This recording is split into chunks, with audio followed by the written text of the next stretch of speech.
prettiest girl, school closer to me. I call her babe, she call me Boogie. Her beauty, intelligence really moves me. Nice to know ya. Let's do it again.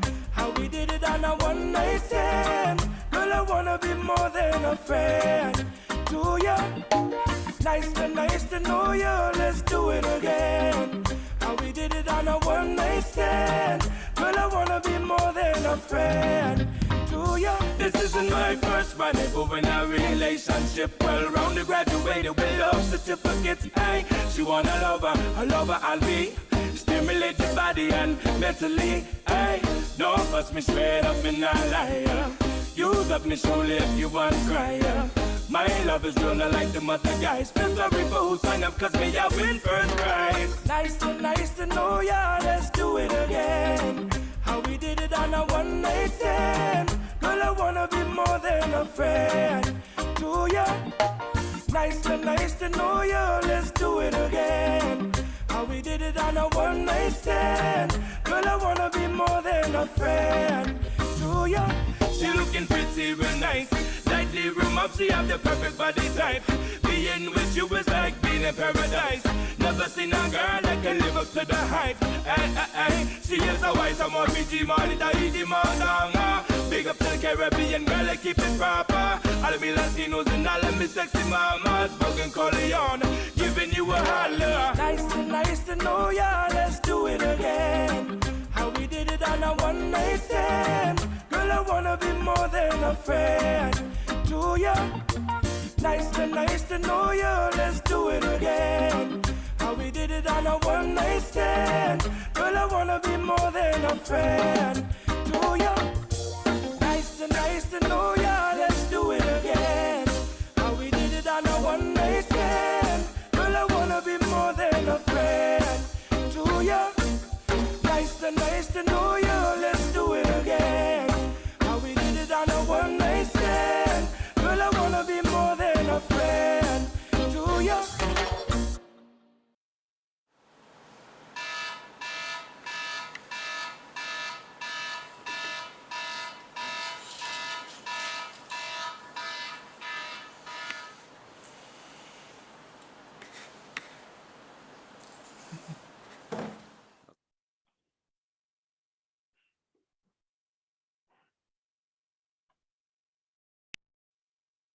It's electric.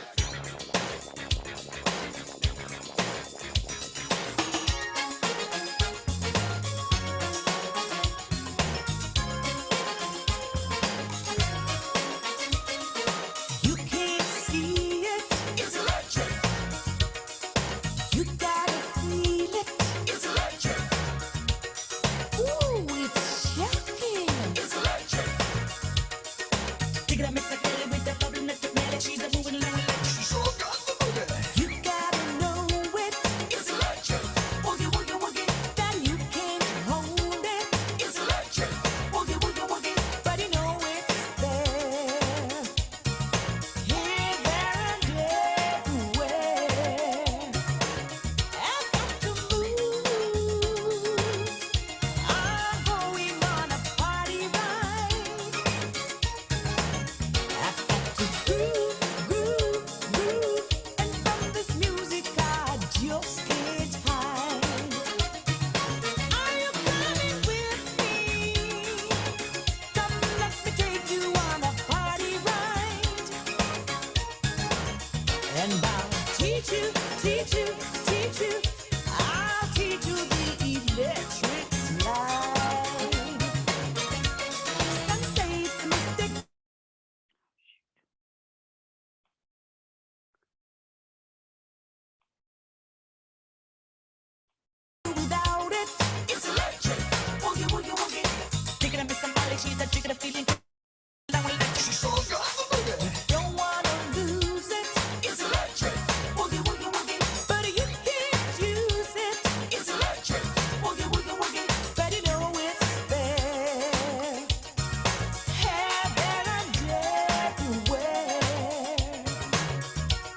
teach you, teach you, teach you. I'll teach you the electric slide.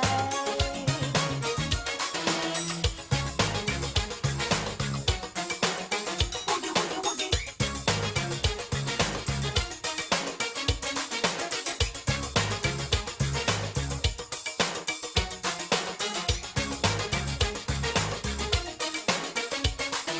You can't see it.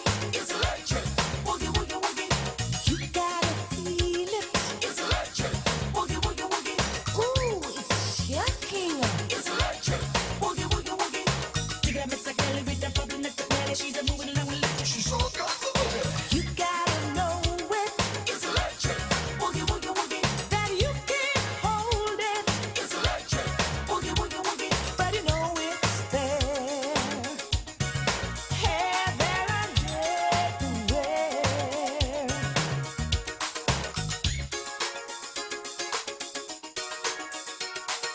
Hola, hola, hola. Donde, donde lo, Hola, hola, donde, donde lo, hola, donde, donde lo.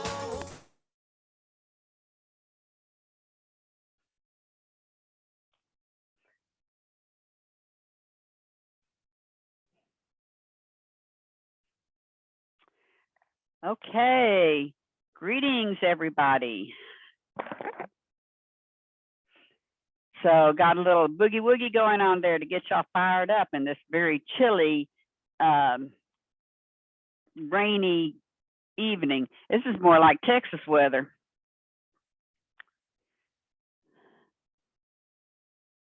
Okay, well, we're still missing a few people. I think there may be some issues with the weather and with the campus closing, and people may be a little confused. So we'll give everybody a couple more minutes. Do I have any questions while we're waiting?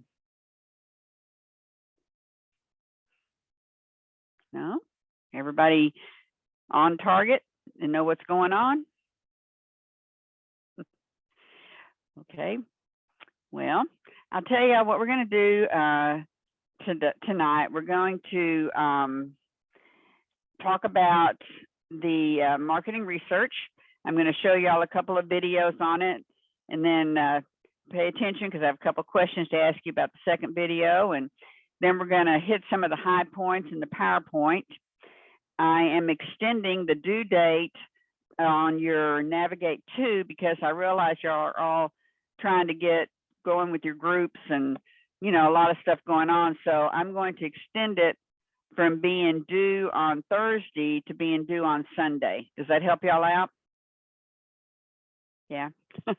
Okay, super. We're not going to meet on, hang on one second, let's see, next week or the week after that. And the reason is that, I got a chat here and I don't know what it says, hang on. It's hard for me to do two things at once. Okay, super. All right, next week I'm giving y'all the week off to work on your groups because everybody should be available on Tuesday nights. So that gives y'all the time slot that y'all can work on that on Tuesday night to work on your groups. Then the week after that is the midterm. And so I never have class during the week of the midterm because I want to give you that time to take your midterm when you would normally be in class. So we don't meet again until March 8th after tonight. But I am always available to y'all by email, you know, Pony Express, you know, text message, phone call. I generally always pick up the phone unless I've forgotten it on mute or I'm in a meeting, which seems to be a lot lately. But I will always return your call or your text message as soon as I notice it on the phone. If it's taking me too long, text me again, because I don't ever mind people asking again, because sometimes, you know, I just don't hear it for whatever reason. And so many meetings lately. Okay, so let's take care of that. I will send y'all after this the videos that we're going to see tonight. And one other thing we're going to be doing tonight. I already sent y'all an example of the social media I sent that out yesterday, I think. So, and you definitely don't have to do it just like that.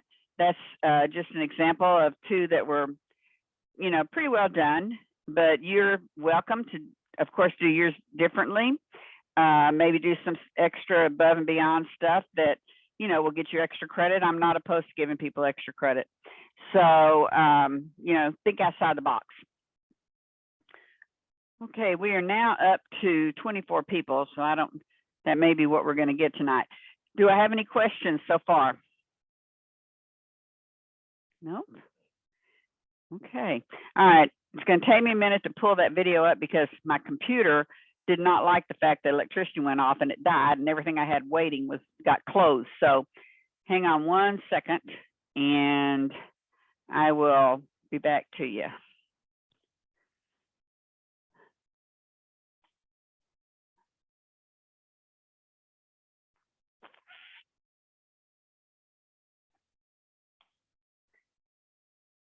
All right.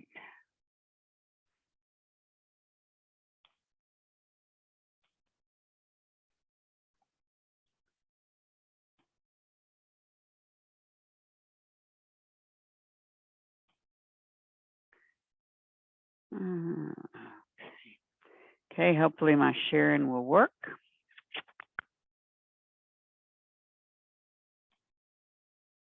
I have an exciting investment opportunity only for 2 cents viewers.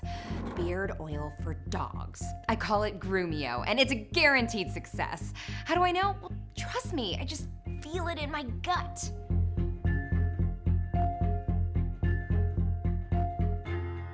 No serious investor will trust their money to your gut, and you shouldn't either.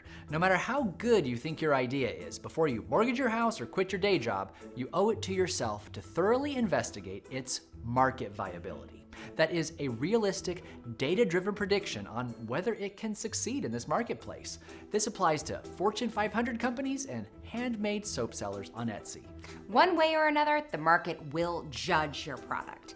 Wouldn't you rather hear the verdict before you sink your life savings into it?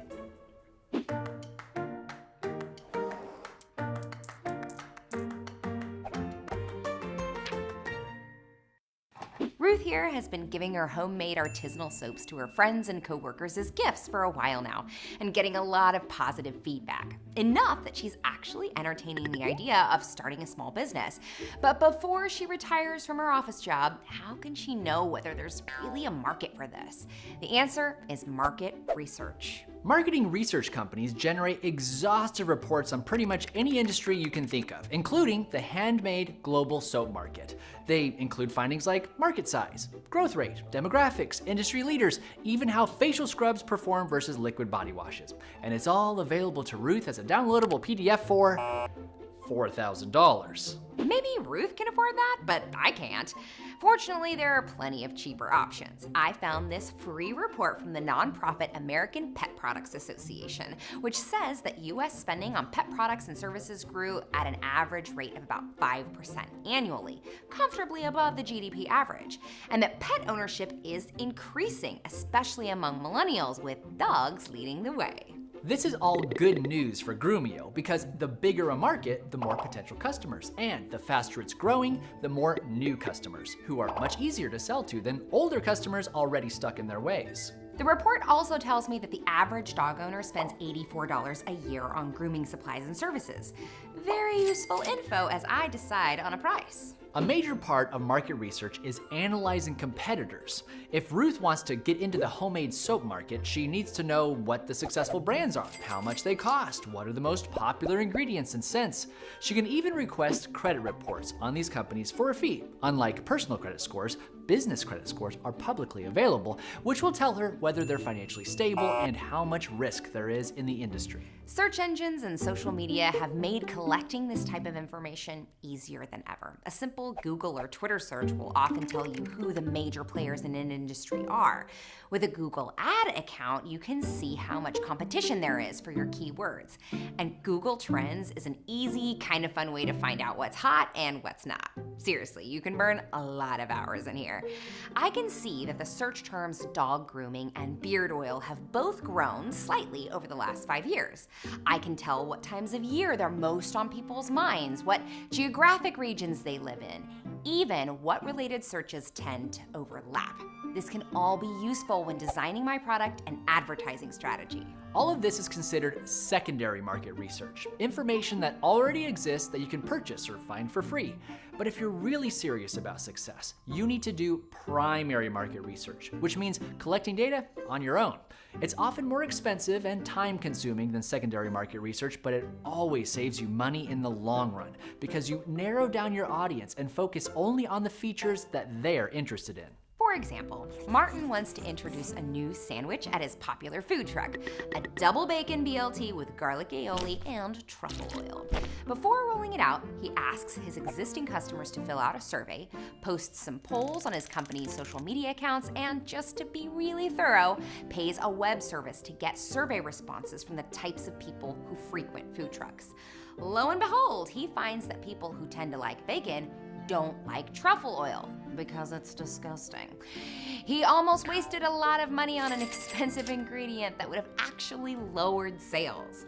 Thanks, primary market research. Many experienced market researchers will tell you that when it comes to collecting data, nothing beats face-to-face conversations. That's because customers are humans with emotions, and the most successful products are ones that solve a pain. Market pains are anything that causes frustration or inconvenience in a consumer. It's a problem that your product could potentially solve, and the best way to find it is talking directly to people. Big companies conduct interviews with lots of people of varying demographics and regions, but just because you can't afford that doesn't mean you shouldn't talk to people when you can. But don't bother asking your friends and family. They're likely to be nice and encouraging when what you need is brutal honesty. For instance, Ruth starts taking her handmade soaps to the local farmer's market and makes sure she strikes up a conversation with anyone who will give her the time. She notices a trend in people who say they wouldn't buy handmade soap online because they're concerned about the packaging waste. Aha, market pain. She decides to make sure all her packaging is made from recyclable materials and that it's mentioned prominently in the advertising. For the truly introverted entrepreneur, the internet does offer a sneaky shortcut to finding market pain, the dreaded comments section. If your competitor has one, you'll find people happy to complain about drawbacks or features they wish the product had. There's even a successful electronics company that has made its whole business model developing products based on complaints in Amazon reviews. I love this nose hair trimmer, but I wish it was waterproof. Bam, market pain. This is a very generalized overview of market research. There's a lot more to it. Industry life cycle, market penetration, federal regulations. Oh, shoot! I forgot to check if animal cosmetics require FDA approval. Thankfully, there are a lot of resources out there. The Small Business Administration provides lists of organizations that offer free market reports and can help connect you with a counselor or advisor. But be careful of business coaches who think their job is to just be your cheerleader. While this encouragement is nice, you don't want to be encouraged off a cliff. Oh, the results of my survey are in. The percentage of dog owners who say they'd be interested in Groomio is 4%. Maybe I shouldn't take out that loan just yet. And that's the most important part of market research. Objective honesty. No matter how much you love your idea, if the research tells you otherwise, well, that can be a good thing. It means you just saved yourself a lot of money and effort. And freed up your time to develop an idea that will work. And that's our 2 cents. Thanks to our patrons for keeping 2 cents financially healthy. Click the link in the description if you would like to support us on Patreon. Okay, so if you read the chapter, you'll know that some of those things they talk about, like primary, secondary data, it kind of gave it to you in encapsulated form so that you can kind of give you a better idea. If you haven't, read the chapter yet, then that gives you a good preview to it. Okay, so the next one also is on market research. I got to tell you, I love market research. I know I'm probably a geek, but it's really, it's so interesting to find out all the things that you can find out with market research and not make tremendous mistakes. And I'll be showing you a video and talking about some advertising bloopers that were caused by a lack of market research here in just a minute. But let me get back over here and start the next video. Hopefully I haven't closed it and have to reopen it. Let's see, where are you? Maybe, not it. Okay, give me a second. All right, here we go again. Give me 1 second and I'll have it up here. Maybe.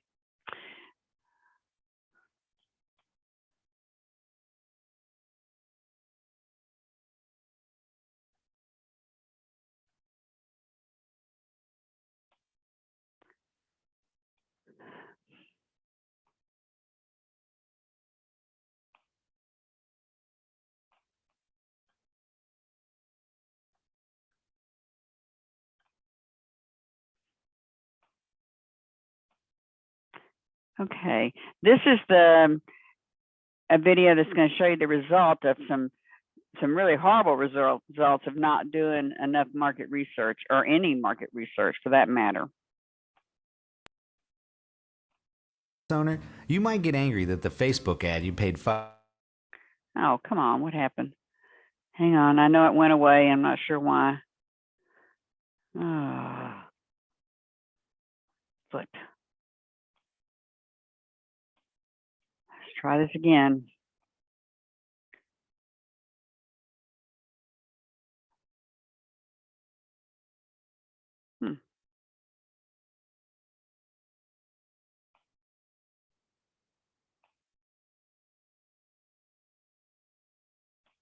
Apologies in advance for U2 fans. Back in 2014, some genius at Apple came up with the idea that people Not having would good luck tonight. Hang on. Product of a long day, I guess. Let's see. Where'd it go? It disappeared.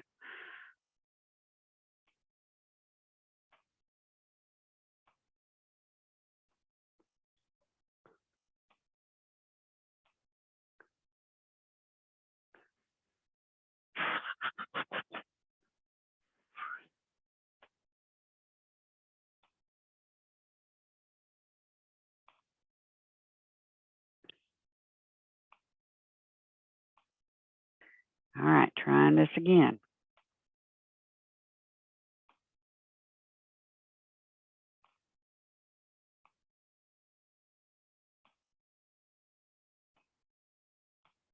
when he realized that short of making the company if they could win a prize, no, now it sounds like there's two on. decided to pay Oh, their geez. faithful customers £10 if they correct. All right. Sorry, folks.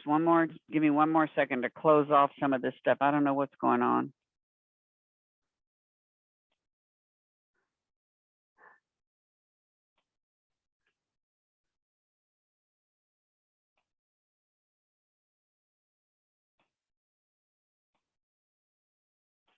Other than it trying to aggravate me tremendously tonight.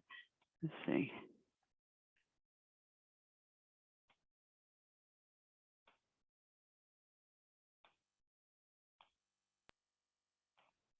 You might get angry that the Facebook ad you paid $5 for didn't work all that well. But imagine some chief marketing officer out there when he realized that short of making the company money, his marketing mistake actually cost his company millions. I'm Jonathan from Be Amazed, and here are the 10 worst promotions that lost companies millions. Number 10, the Apple U2 giveaway. You've all probably heard of this one, the story that made U2 into a meme for years to come. But for those who don't know, let's explain it a bit. Apologies in advance for U2 fans. Back in 2014, some genius at Apple came up with the idea that people would love to have their new products come pre-packaged with an album that no one really cared about. Now you must be thinking, this is just a simple giveaway, why is it here at all? Well, aside from the annoyance it caused for people logging into iTunes for the first time, there also exists a magical thing called royalties. Apple reportedly paid an undisclosed fee in royalties to U2 and also committed a whopping $100 million in marketing campaigns for the band to promote their new album. As shocking as this is, they even stepped in to defend the promotion and the band, which led to some undesired responses within various online communities. Nevertheless, Apple seems to still be bitter from their mistake because they got rid of the headphone jack. Number 9. Walker's weather promotion. Quick! When I say British weather, what comes to your mind first? If you answered rain, then you're probably smarter than the guys running marketing for Walker's Crisps. The story goes as follows. Some genius decided that people would have fun predicting the weather if they could win a prize for it. So Walker's Crisp decided to pay their faithful customers £10 if they correctly guessed where the rain would fall on a grid map of the UK. Of course, they weren't that stupid, as they charged everyone that cost a packet of crisps 40 pence to have a go. But as you've probably guessed, offering a 25-fold return to anyone who can guess the climate of a country with fairly predictable weather patterns, it's a great deal. Rain kept pouring during the time of the promotion, and Walker's bravely followed through with their promises at great cost. After the contest was over, Walker's Crisps had to pay £660,000 in £10 payments to cover the entire contest. But to be quite honest, you could argue that it ended up working as a marketing promotion, since it made people remember the name Walker's Crisps for years to come. They even got some free promotion in this video. Number 8. Balloon Fest of '86. For some people, the word balloon will cause them to have a flashback to the time United Way decided to release 1.5 million balloons over Cleveland and screwed up badly. The whole stunt had a neat little idea behind it. Basically, they just wanted to do a little fundraiser and grab the town's attention for a while. They built a giant box the size of one city block and had 2,500 students do the balloon filling while they waited for the crowds to gather. Once the launch started, it was one of the most beautiful things you could see. For about a few minutes. You see, nobody actually accounted for the fact that wind exists, and therein lies their downfall. Literally. The 1.5 million balloons started falling to the ground and causing massive damage. They clogged the streets, waterways, and pretty much every nook and cranny of the town. If this wasn't bad enough, the balloons were blamed for the death of 2 fishermen who were found drowned 2 days later after the balloons interrupted Coast Guard attempts to rescue them.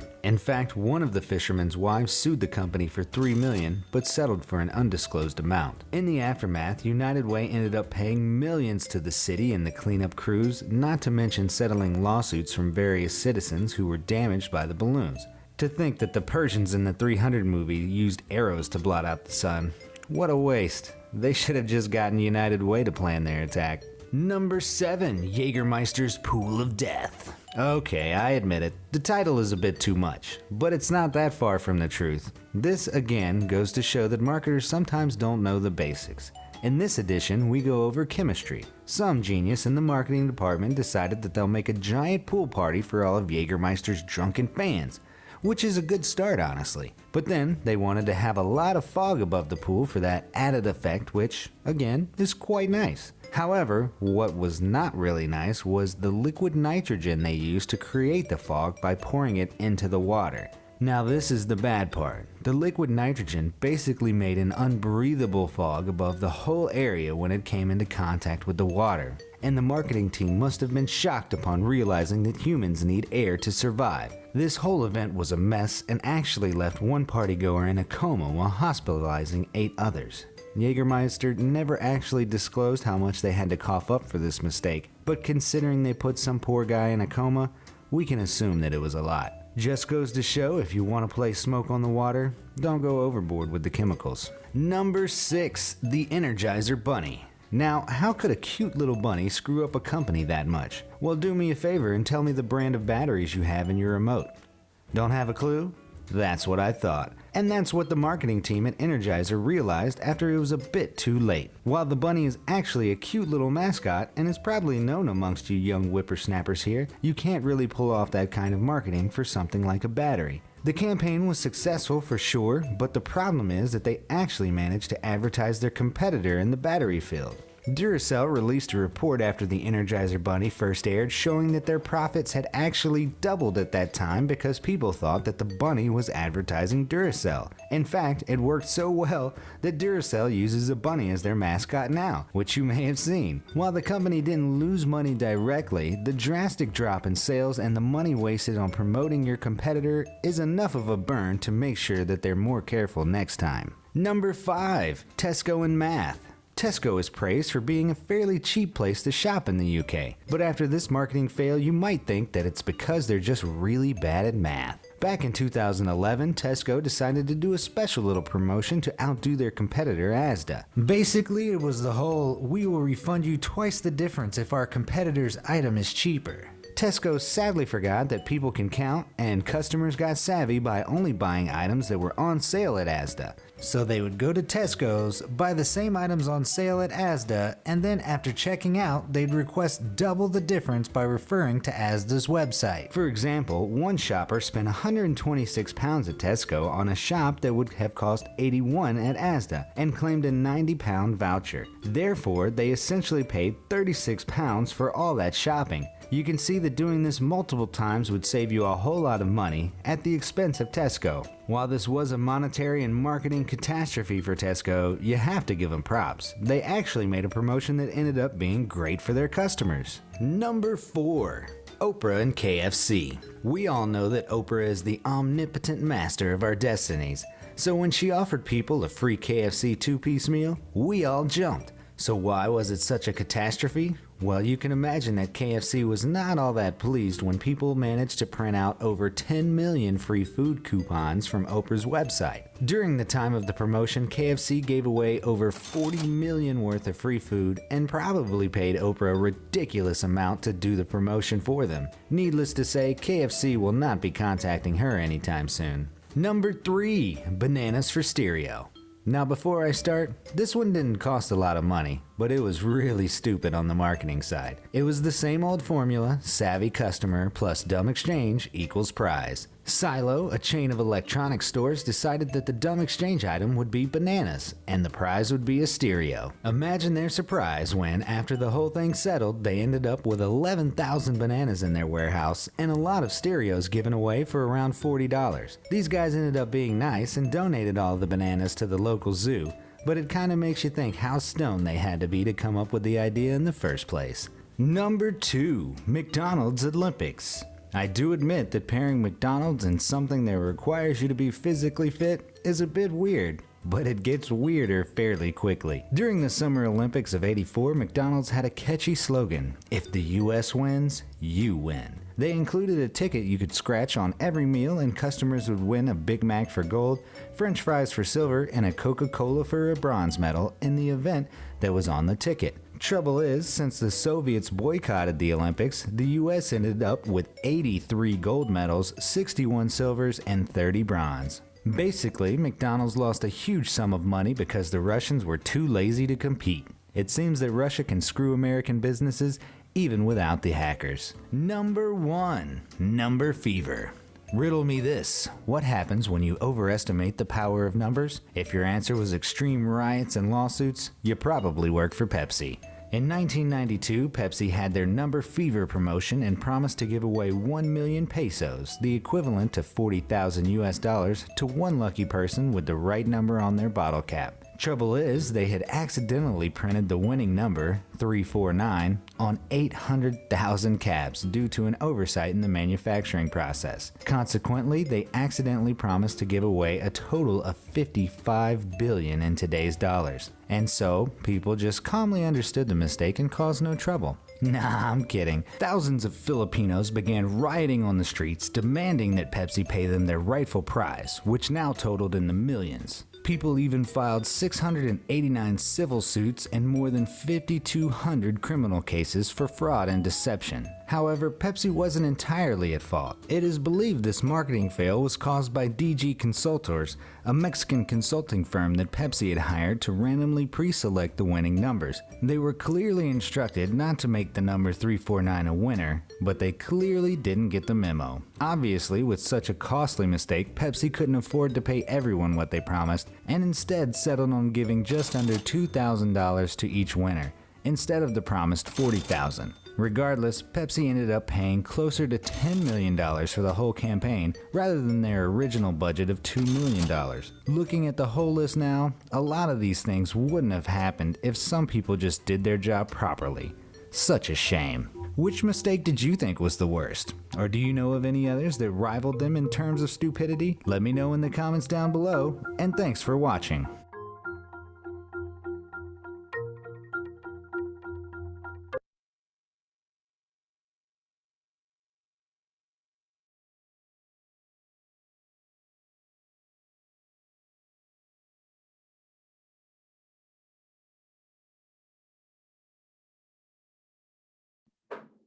Professor, we can't hear you.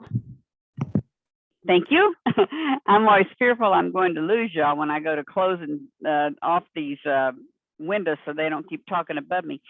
Okay, so that was really an example of several examples of what happens when marketers don't do their research. As I've told y'all before that, you know, marketing is the same, whether it's for healthcare, for Pepsi's, for Ferraris, for Ford trucks, whatever it happens to be, the principles of marketing are all the same. So some of these things seem so ridiculous that someone would be so ignorant as to not think of that ahead of time when you have given millions of dollars to these advertising firms, like the balloons, you know, the trapping people under the water and, you know, getting in all the water systems and all the stuff that happened. And I have a couple of questions to see if y'all were, how much attention y'all were paying, so you can pop up with an answer for me. Which of the charity organizations paid a huge amount of money because of the balloons? Anybody remember? Nobody? Okay, I've got some sleepy kids. I need to play more reggae music louder. Okay, it was United Way. Now, I know y'all probably paid attention to Oprah. What was it she advertised? Anybody? KFC. You got it. Very good. They had all those lines to get chicken. I don't know. That's a long time to wait for chicken, even if it's free. What did this particular video think was the #1 mistake? Which company? Apple. That was the number 10 one. Was it Pepsi? You got it. Very good. Okay. All right. So that was just kind of to let y'all know. Now I've got another sheet I'm also going to show y'all. Let me pull it up here on the screen that I've collected over the years. Let me see. Hopefully it hasn't disappeared too. No, it's not there. Let's see. It was here earlier today. Where'd you go? Oh, here we go. Okay. All right, let me share this with y'all.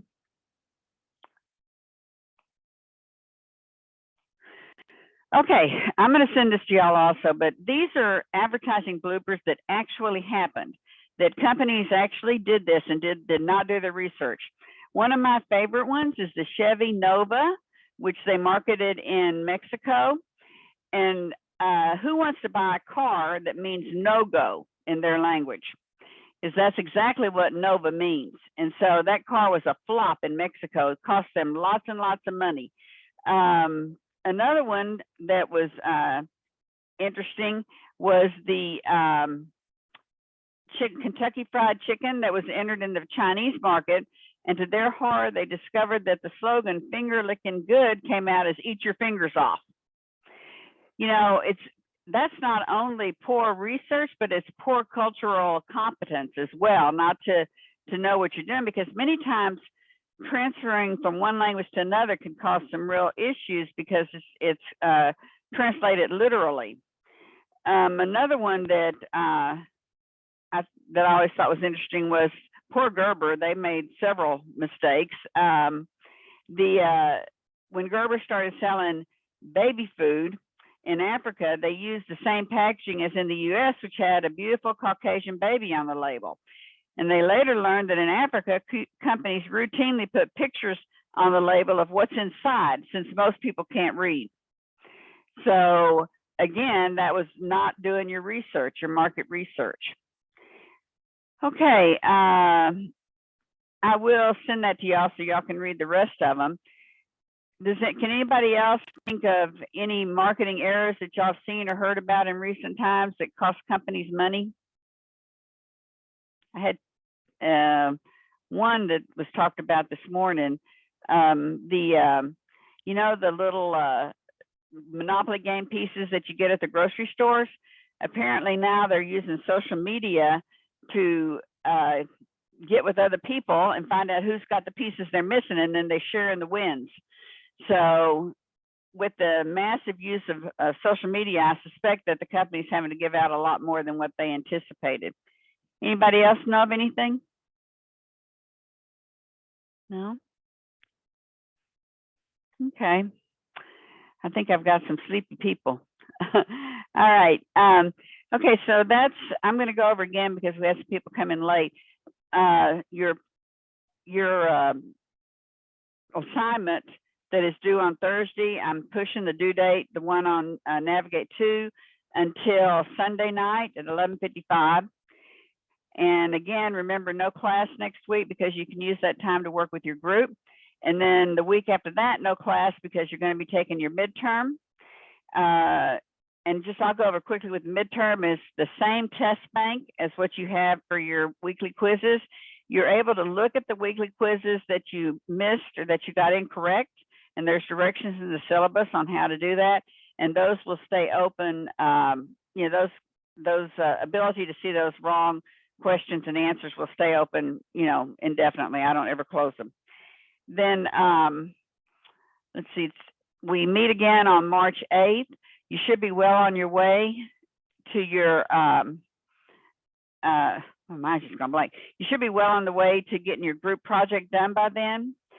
Even though we don't meet for the next 2 weeks, remember that I'm always available to you by email, text, phone, whatever.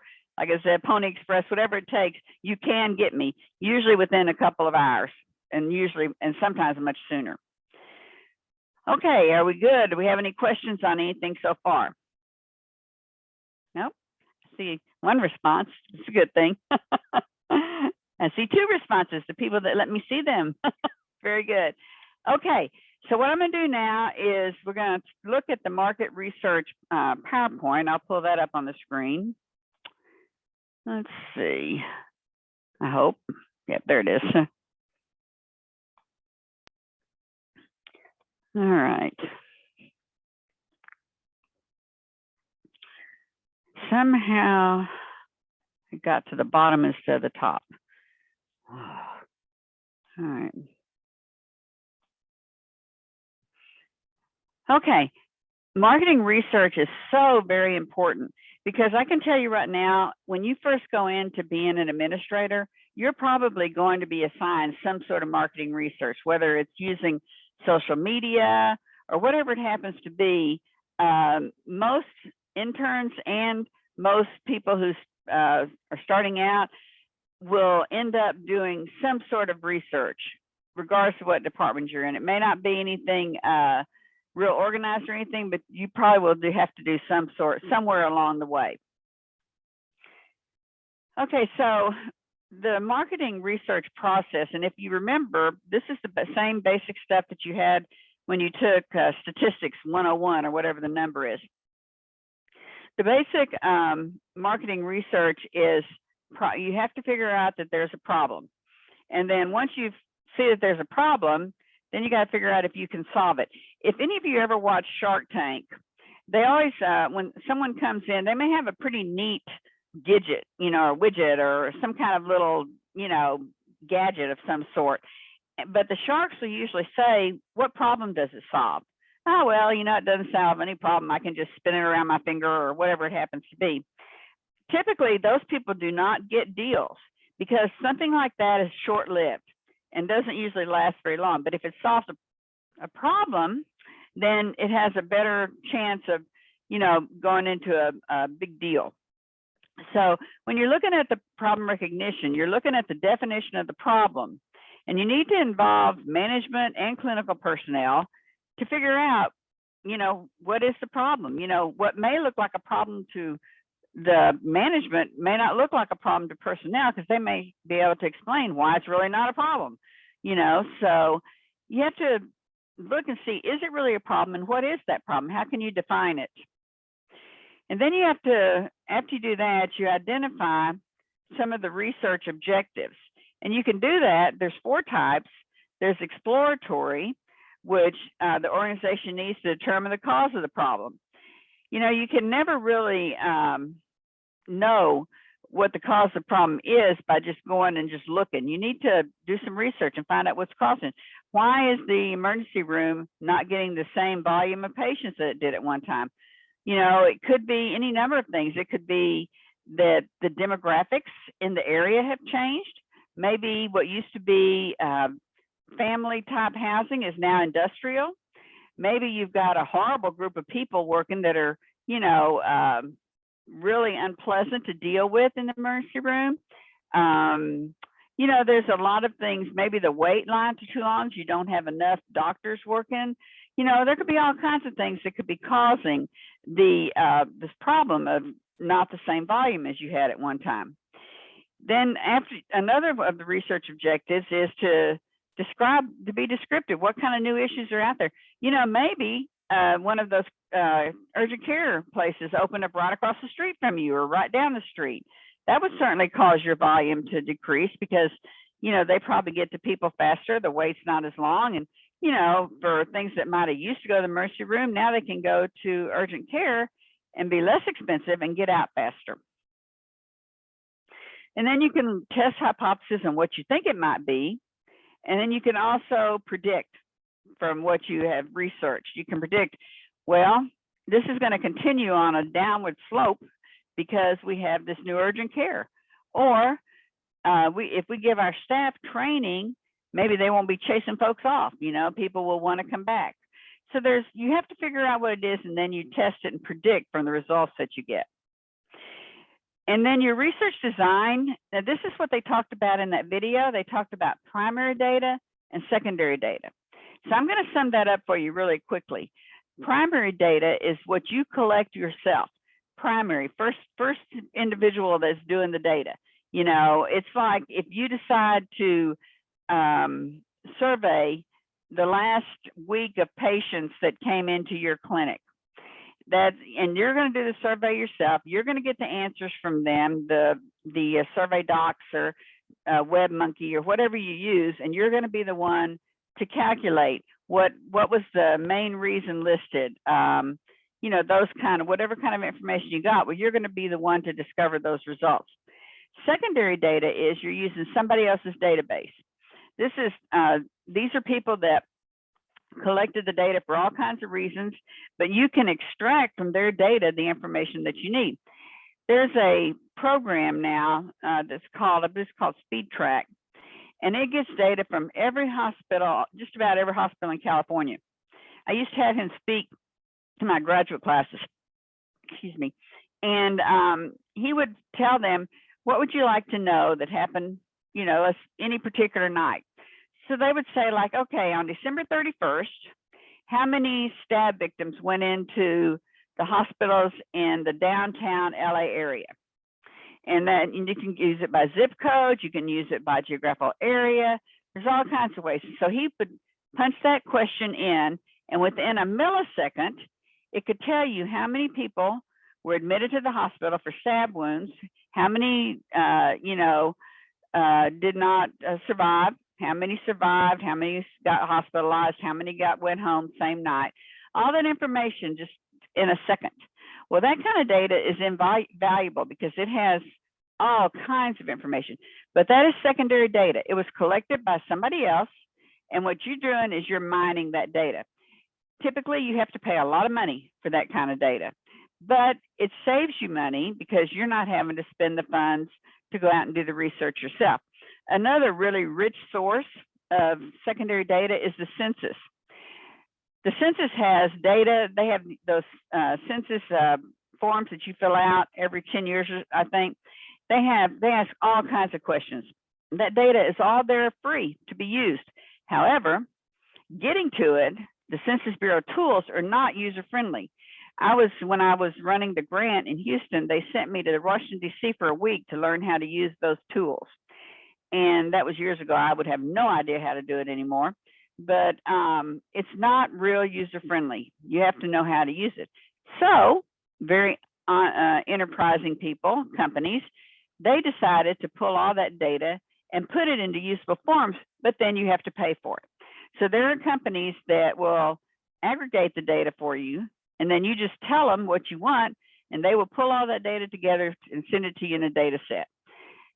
So again, it costs a lot more money because you're paying somebody to do it for you, but the data is there for you. Then you just have to run the statistics and make hypothesis on what information it is you're looking for.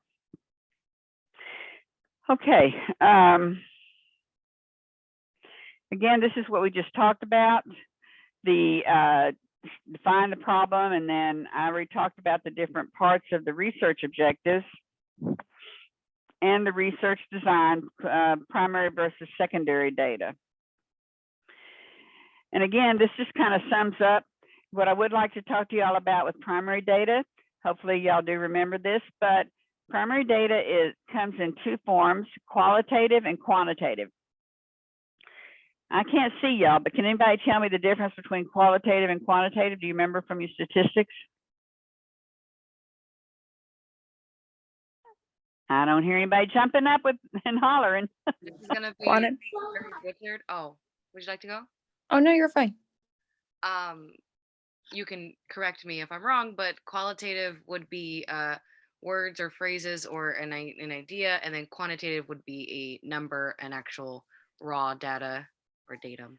You're absolutely right. You hit the nail on the head. Qualitative is done by interviews, by surveys that have more than just Likert type scale. They have answers, short answers or long answers. It's done, you're getting information by asking questions, as opposed to quantitative, which is numerical. It's Likert type scales. On a scale of 1 to 5, how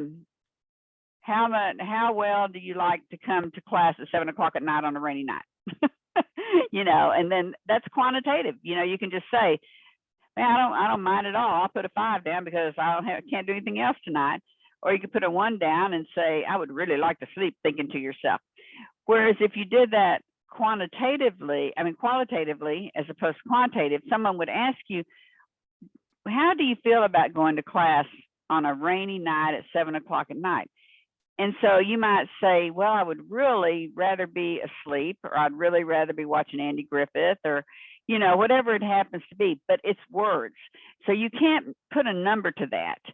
So when a qualitative report is done, it's typically much, much, much longer than a quantitative report, because what people do is they take all the information that they have, and then they have to look for common threads.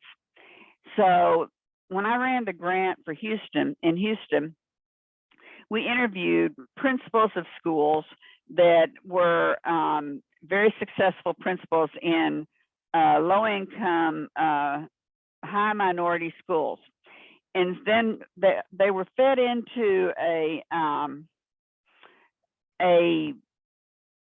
piece of software basically called NVivo is what we used. All those interviews were put in, uploaded to NVivo, and then NVivo would go through all those interviews and look for commonalities. They would look for the common threads that maybe most of the principals said that was part of their journey. You know, today's world does have software that does that. In the old days, you had to do it by hand. You had to go through all the different interviews, and you had to figure out what was common in all these interviews. It's very time consuming. And, you know, and the problem is it's very difficult to keep bias out of it, because it's really difficult when you're reading stuff not to read it to be what you want it to say.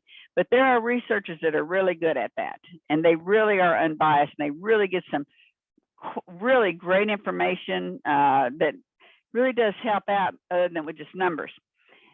Now, I went through a school at Texas A&M that was mostly quantitative. We didn't do much qualitative. I did no qualitative. I think they have more of it now, but when I went through, we were a data-driven department. So with quantitative, you put numbers on everything. and then you put it into some sort of a like SPSS, statistical package for social sciences, or SAS, SAS. You put it into some sort of a program that would then allow you to get mean, median, mode, t-tests, ANOVAs, MANOVAs, all the different ways you can run tests on that data, and then predict. That data will help you predict the possibilities for the future.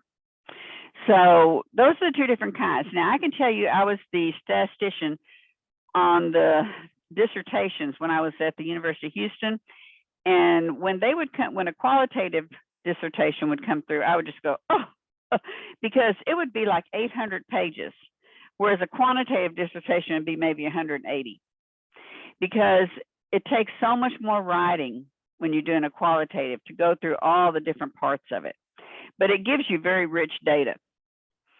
So anyway, that's the difference between the quantitative and the qualitative. Both very good. Some people use mixed methods where you'll do a quantitative at first, and then you'll go in and do some research, qualitative research, to see why those answers were given.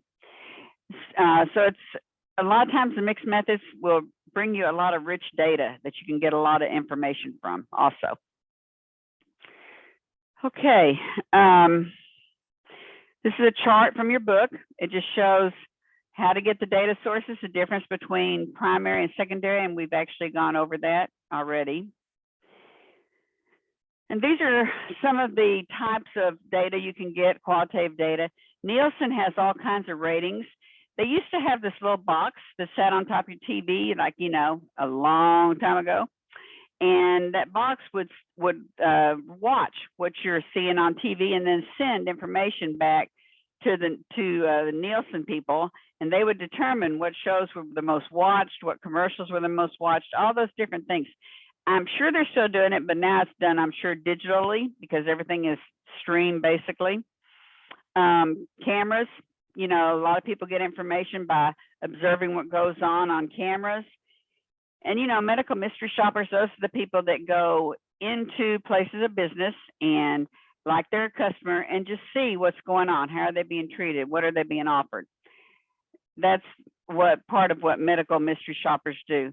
You know, like I'm actually a mystery shopper for Amazon, and they don't know, you know, who you are, but then you find out, you know, you rate products and you anonymously, and it's done without any kind of advertisement or anything. So, you know, it's unbiased when you rate the products. There's no compensation. Okay, and then focus groups focus groups would be like, several times when I was in the malls in Houston, they would offer you like a meal or something if you'd go into a theater and watch a movie, or like an ad, a potential ad, and then go into a focus group with about 10 other people and talk about the ad. Do you think it was effective? What could be better? Was it a lousy ad? Whatever it happened to be. Those were the old kind of focus groups, and they did it for all kinds of reasons. Now you can do it like we're doing right now, synchronously, or it can be done also asynchronously with sending out series of like Twitter or things like that, where people are still answering and giving opinions, but they don't necessarily have to be all together at the same time. Social media is used a lot nowadays. People stalk the social media and they figure out, you know, they find out, well, social media opinion says this. You'll hear that a lot on the news. And they get that by looking at what's going on the different social medias and the blogs. Okay, this again is just showing data collections and the different types of qualitative data collection and quantitative data collection. Not too many surveys, telephone surveys going on anymore. People don't even have landlines anymore, and it's a little bit more difficult, you know, to get to the cellular lines than what it used to be with the landlines, where they would just use phone books. We're doing okay? Any questions so far?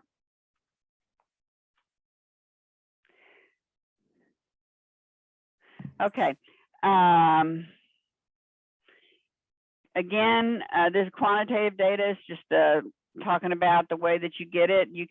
Quantitative data you can do experiments where you have controlled experiments. Maybe one group gets a placebo and another group gets a real medication, and you can figure out, you know, which one really works by using that type of experimental.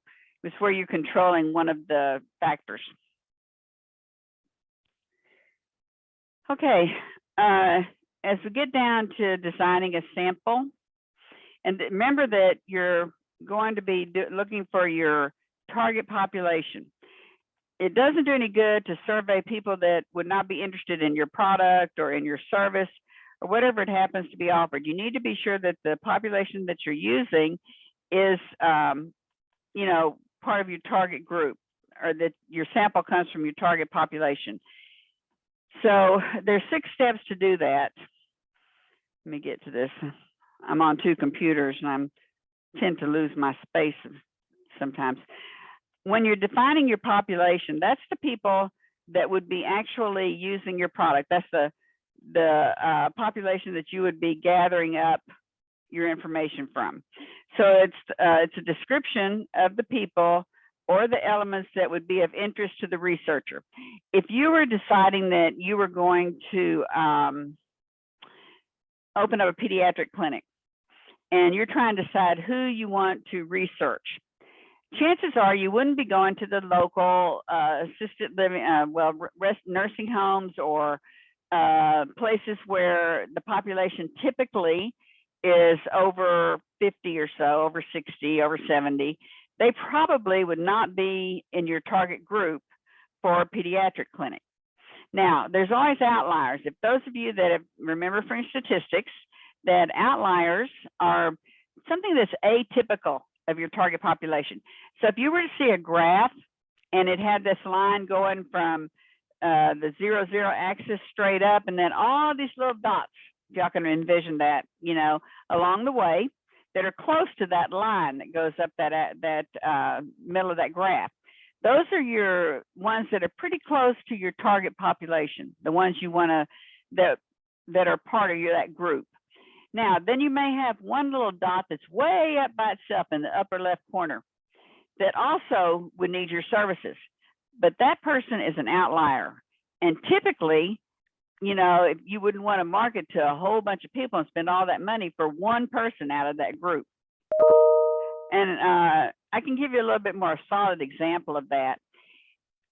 There used to be, until 1999, Ford Bronco, Chevy Tahoe, GMC Jimmy were made a 2-door SUV. Now I know Bronco has come back out with another one. I'm not sure it's 2-door, it might be 4-door, but those 3 vehicles that I can remember, because I owned one of all of them, were 2 doors. I loved them. They sat high, they had huge tires. They were good for, like, I didn't do it, but I liked the way they looked, for going out and mud dogging, basically, out, you know, and just climbing mountains and doing all kinds of stuff in them. Well, they quit making them because that vehicle cost as much or more sometimes than a 4-door Suburban or Tahoe or Jimmy or whatever, Bronco. And so they looked at their target population, and the people who wanted that vehicle were typically, you know, early 20s, maybe the mid 20s, typically guys that like to go out and, you know, go out into the woods and, you know, drive like crazy, you know, and down to the river bottom, all those kind of things. Anyway, that was your typical population. Well, here's the thing. That population really couldn't afford that vehicle, because that vehicle cost as much as a big 4-door one, you know. And so like in the mid 80s, that vehicle was about $36,000, which, because it had leather seats and it had all, you know, it was all tricked out. So they weren't selling them, and they figured out it was because it wasn't worth keeping that vehicle going when the target population couldn't afford to buy it. So eventually they all just went away. They just didn't make the 2 doors anymore. So I, however, had one, and I still have it. But I was not typical population. I was the outlier, you know, because typically people from my demographic would not want to climb up into a truck that you had to hang onto the steering wheel to get into because it was set up so tall. And typically people from my demographic would have kids, and it's really hard to get into the back seat of a two-door truck, one that sits that tall. So anyway, they decided after all that they would, quit making that car, discontinue it. So that's when you're looking at population, be sure it's the population of the people that you're looking for. Now, when you look at this listen to this, because this is probably going to show up on one of your quizzes. The census is all the members of a population. CNENSUS, that's everybody. The census is every single person. Now, what you're looking for, though, is the population, is the people you're interested in. So think of it as census as the great big umbrella. And then under the umbrella, you have different populations. And for the pediatric clinic, you would have the population of probably young adults that have children, and probably basically nowadays, maybe between the ages of 18 and low to mid 40s, even if you want to narrow it down, you might put between like 18 and let's say 35, 36, and you would probably get the bulk. There are outliers, but you would probably get the bulk. So that would be your population. And then your sample is what you take randomly out of that population. In the old days, what they would do is take a phone book, or some list, some people, and they would just randomly select, every 10th one, or but that's not particularly for pediatrics. You'd have to get some you might get a list like from the Census Bureau or somewhere that's got families with children between the ages, of 0 and 18. And then there might be a whole list of those individuals, and then you could take like every 10th one or whatever it happened to be. That was the old days. In today's world, you can do it by computer. And you can just tell the computer, I want a sample of 100 people, and this is the population I want to come from. And the computer will then pull out, if you're using like census data or wherever you happen to get your data, will pull out the population you're looking for, and then out of that population, they will pull out however many that you want, like whether it's 100 or 50 or 500 or whatever it happens to be, and the computer randomly selects it. So that's what you've got your census, and then you've got your population that you're interested in, and then you have your sample. And the sample is what you're going to be researching. Okay, then there's different ways to get your information. I like the KISS principle, keep it simple. Don't ever ask questions that they're going to have to go to a dictionary to look up. Don't ask more than the very least number of questions you can get the information that you need. Because I can tell you, if you ask too many questions, people will they'll answer maybe the first page. And if it keeps looking like it's going on, they'll say, I don't have time for this, and they'll throw it away. So you need to be sure that you word your questions well, and that you get the information that you need, but don't let it go on, indefinitely, because people will not answer it. It's not worth it to them. I know CVS will send you a thing to answer their questions. They say just take like 3 minutes, 3 questions or something. And then when you finish and you hit submit, they say, can you answer, more questions? And it always annoys me, because they should tell you from the beginning, this is what they want, so be sure you are upfront with the people and that you ask questions, just the number of questions that you need to get the information that you need. Okay, we've already talked about qualitative and quantitative, and that kind of sums up market research. Video gave you a good example, lots of good examples, gave you a good introduction, and then I've just kind of shot through this. I haven't had any questions. So I don't know, I'm going to decide whether I see 2 people that aren't sleeping, but I don't know everybody else. So, I try to not keep my voice monotone. The Texas accent ought to keep you awake a little bit, maybe. But are there any questions about anything we've gone over? The book pretty much follows this. and the video again will help you with this. And if you look at the PowerPoints while you're reading the book, then it's really not very difficult. It's basic statistics, and there's some terms and stuff in there you need to be sure you know, like population, census, sample, those kind of things, primary versus secondary data. But it's really an important part of marketing because I can promise you, at some point in your career, you will be doing it. It's just part of what administrators do because you got to get information, and you get information by research. So do I have any questions? No?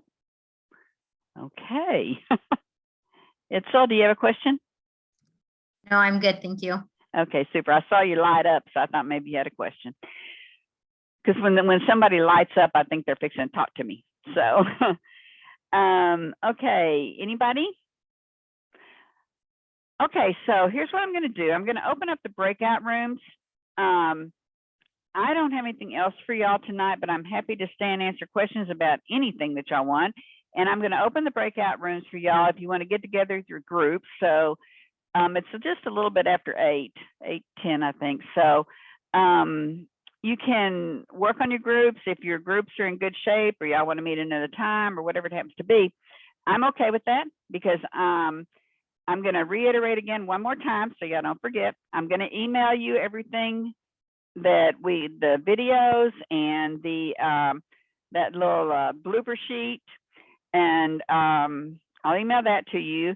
And I'll also put in the email, no class next week or the week after next, but your midterm is the week after next, and it comes from the same quiz bank as your weekly quizzes have come from. Your Navigate 2 has been postponed, not due until Sunday. Let's see what else. I think that's kind of it, but I will put everything in an email, and I will remind y'all next week that you don't have class, so some of you aren't sitting here waiting for us. Remember that next week is a good time to work with your group because everybody should be available on Tuesday night at 7 o'clock because that's when we normally have class. And I know most of your groups have made Discords or Google Meets or Team Meets or whatever so that y'all can meet on. Again, I'm always available also. All you have to do is just hit me up. Okay, I'm going to open the breakout rooms, and I'm going to let you self-select to whatever group that you're in. That's the number of the breakout room that you'll be in. Any questions and if you can't get in for some reason, let me know and I will assign it to you once everybody has popped out of here. Are we good? Questions? Thumbs up? Everybody good? Okay. All right. Let's see. 5 rooms. Is there 5 or? Yeah, 5, I think. Okay, 5 groups. Self-select. And here we go. So take yourself into your room.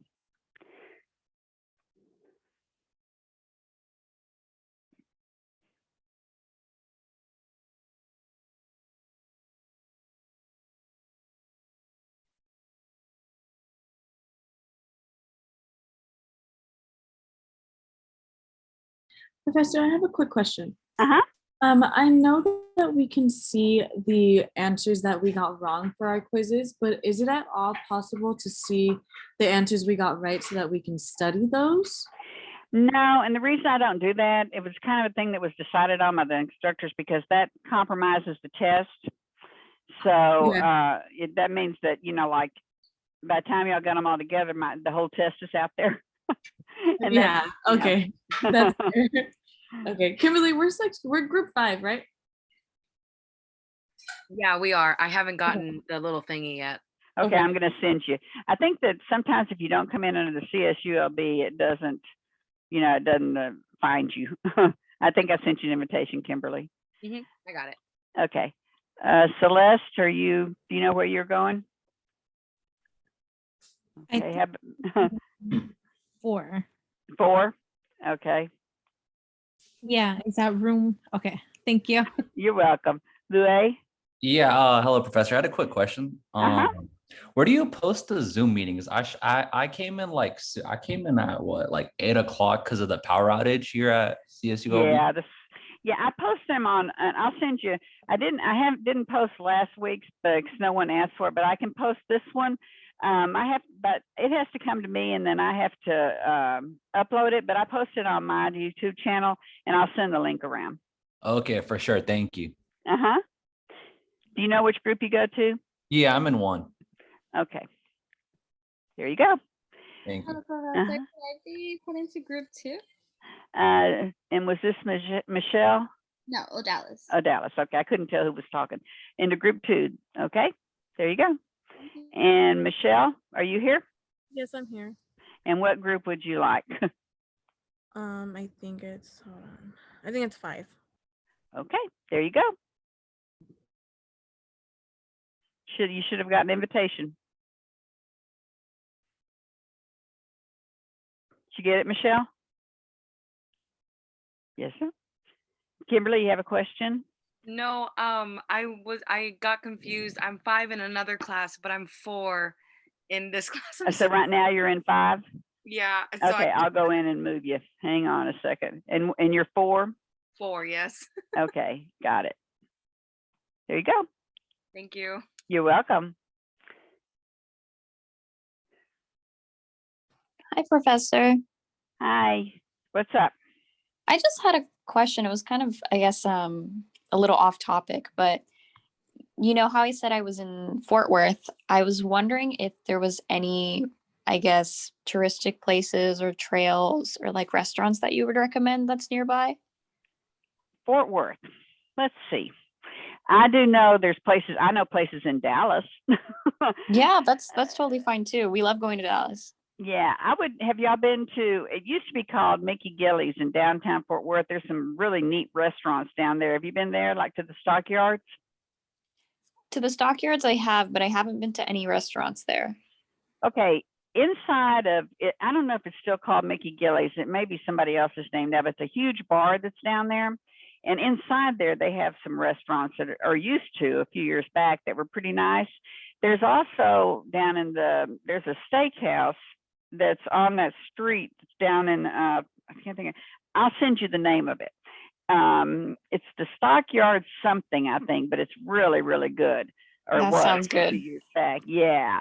And I can tell you the best Sunday brunch, but that's in Dallas at the Anatole. It is out of this world. What is the place called? Anatole? It's the Anatole Hotel, and it's on 635 or 35. Let's see, it's real close to the Market Street, the Market area in Dallas. I think it's 35. I think it's before it becomes 635.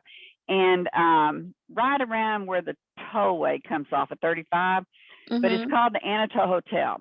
And they have this brunch on Sundays that has like, well, at least it used to. I haven't eaten there in a while, but it's got like 7 stations, you know, and it's like one is like Chinese and one was French. And I mean, it was really, really Oh good. boy, that sounds really good. Yeah, check it out and see if they still have it. You know, with the pandemic, who knows? Yeah. But and then also right in that same area, in the Oak Lawn area, Mhm. it's been gentrified. It used to be kind of a rough area, but now they've gentrified it.